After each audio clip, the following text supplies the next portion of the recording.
This is a SIG 550. It's designed to destroy anything standing within its 400-meter trajectory.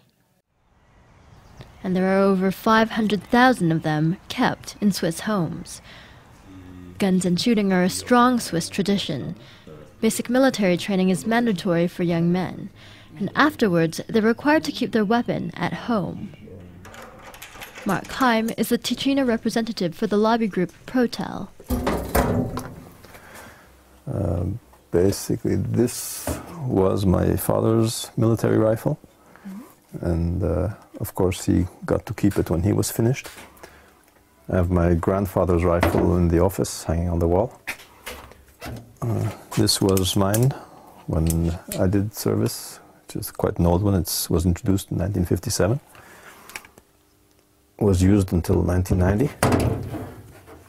And this is my son's. That's the current model. That's what's being used today. That's what we'll be using to shoot the Feldschießen today.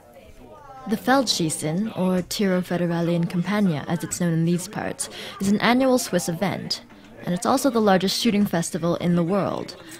Roughly 200,000 people come out to target practice all across the country. Ammunition is provided by the government. Heim goes regularly to this range, and it's often a family affair. It was organized by the government to have a very high state of readiness for the Swiss military and population. The target has always been that within 24 to 48 hours, Switzerland could mobilize a pretty large army, I mean, even by European standards.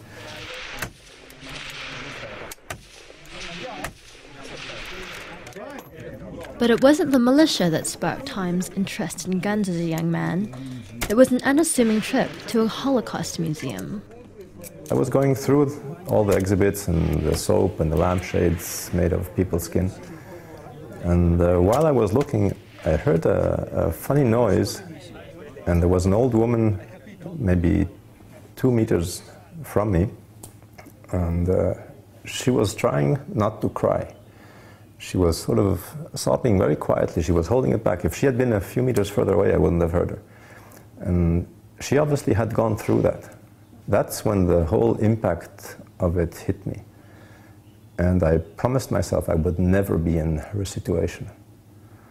I would want to be free, never in a situation where somebody could, march us off to ovens or prisons or just take away our freedom. The key to freedom is the ability to be able to defend yourself.